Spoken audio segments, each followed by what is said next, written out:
All right, guys, how about that? The Utah Jazz get a win against the Detroit Pistons in overtime. This is Hanson James, and this is the SLC Dunk postgame show. So, I'm not going to lie, I'm watching these games, and you know what? From here on out through the rest of the season, we're just going to enjoy the wins because the only thing, nothing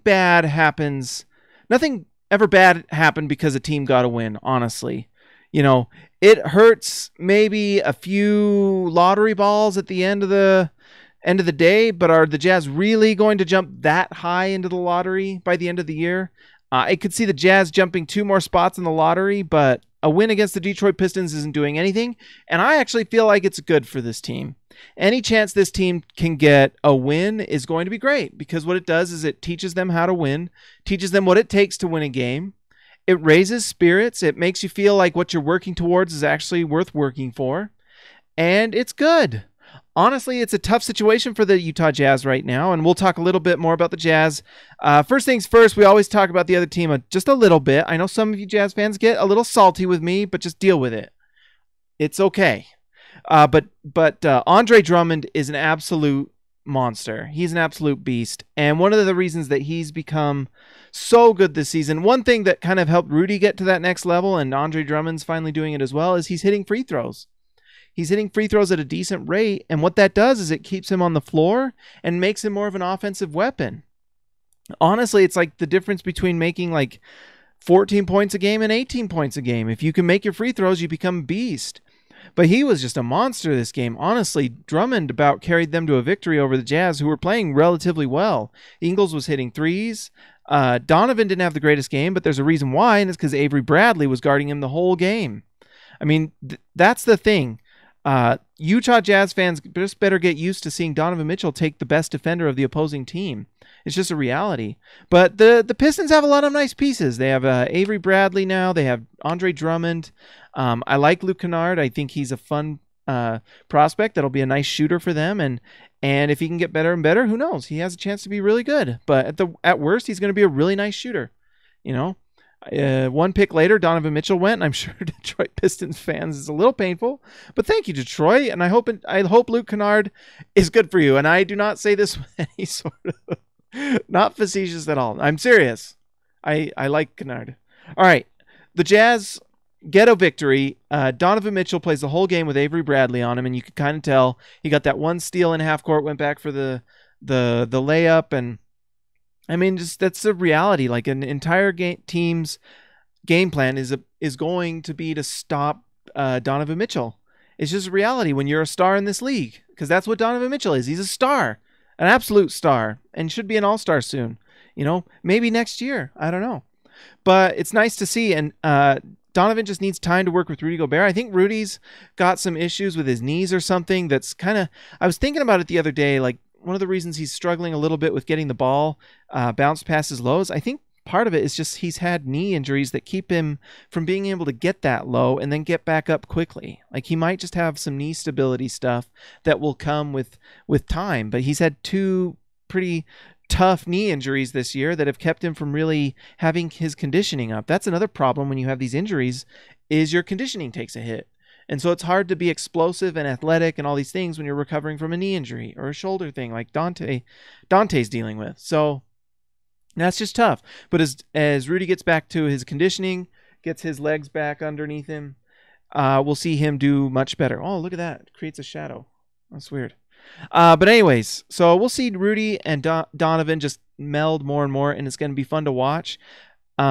I cannot wait for Dante Exum. The countdown is on for when he comes back. Sometimes after All-Star break is what we've heard, and so the sooner the better. But every single Dante Exum video that comes out just fills my heart with such joy that I'm just so ready for that to happen. There's 2 things that I'm waiting for to happen. 1, Dante Exum to come back. It's going to be a blast. And guys, expect him to play a lot.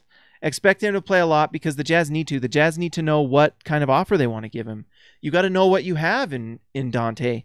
You know, it's tough. They just have not had a chance to get development with him this year. Like 2 of his years have just been gone with injury. It's rough. And one of them he didn't play a lot because of I don't know why. We'll get into that some other time. I've got lots of other videos about that if you want to read them or watch them. But when Dante comes back, it's going to be a blast. And one of the things that's going to be interesting is Donovan is now going to be taking a lot of attention from opposing defenders.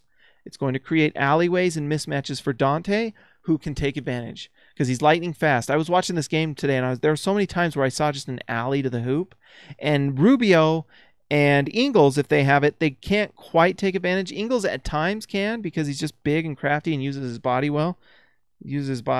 Like that. But, it's not the same as when you're Dante Exum and you just and you go to the hoop. And it's going to be awesome. And if he can just get his stroke back, which he was showing in preseason and summer league, watch out. It's going to be fun. The other thing is trade deadline needs to come. The makeup of this team is just rough, and it would be fun to just give some spacing to Donovan and allow him to play with Rudy. If that means trading favors so you get a pick for next offseason, and then you have Donovan and Rudy just doing pick and rolls over and over and over till the end of the year until they figure out some chemistry, figure things out for next year. That's a plus. We just need picks. We need players, young talent to build around Donovan that can grow with him. I love Miles Bridges, by the way. We're going to probably do some videos about prospects, which I hope you guys are excited about. But I love Miles Bridges, something fierce. Oh, he's going to be so good. Johnny Proctor, Ricky Rubio showed exceptional heart, effort, and grit in this game. I loved Ricky Rubio. He was a big part of why we won. He was in that run at the end of the game where he had that layup at the end, and I think he got a nice assist. And he just plays hard, gets steals, plays defense. He's just full of grit and toughness. He's a leader. I love Ricky Rubio. He's great. You're exactly right, Johnny. Joe Ingles frustrates fans by passing up so many open looks from the perimeter, but came through tonight to send the game into overtime. Exactly. Joe Ingles took the shots, and he hit him. And honestly, is it that surprising that Joe Ingles hits shots and we win the game? We're losing games when he's not hitting shots. It's sometimes it's just simple. There's not like if one of your best shooters is missing all of his shots, it's hard to win. But when Joe Ingles is making his shots, then you win. It's like sometimes it's just that simple. Alec Burks has been surprisingly steady over the past few games off the bench, especially in Rodney Hood's absence.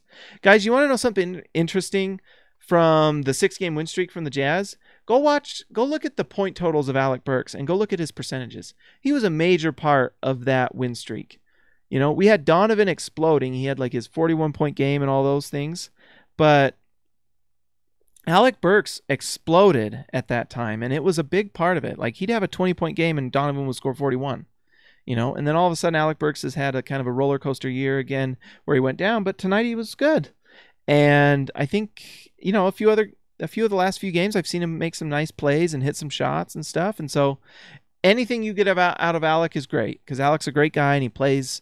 He's got his faults like every player does, but when he's playing well, he's really an effective player. And I think he's honestly been a better defender this year. So it's just, you're right. It's nice to see Alec Burks show up and play really well. Guys, that's all I got tonight. Let's just see what happens next with the Jazz. It's going to be an interesting ride up and down. The losses won't be that painful because it means a nice pick. The wins will be nice because it's fun to win. And so it's a win-win for us. Anyways, like and subscribe this video, guys. I appreciate it a lot. Go to slcdunk.com, read all the articles. You'll get a recap with this. Also go to Instagram, Twitter, Facebook, search out SLC Dunk and follow us. And if you like me, you can go to Hanson James @HansonJames on Twitter and follow me. I'd be happy to talk with you. All right. Talk to you later, guys.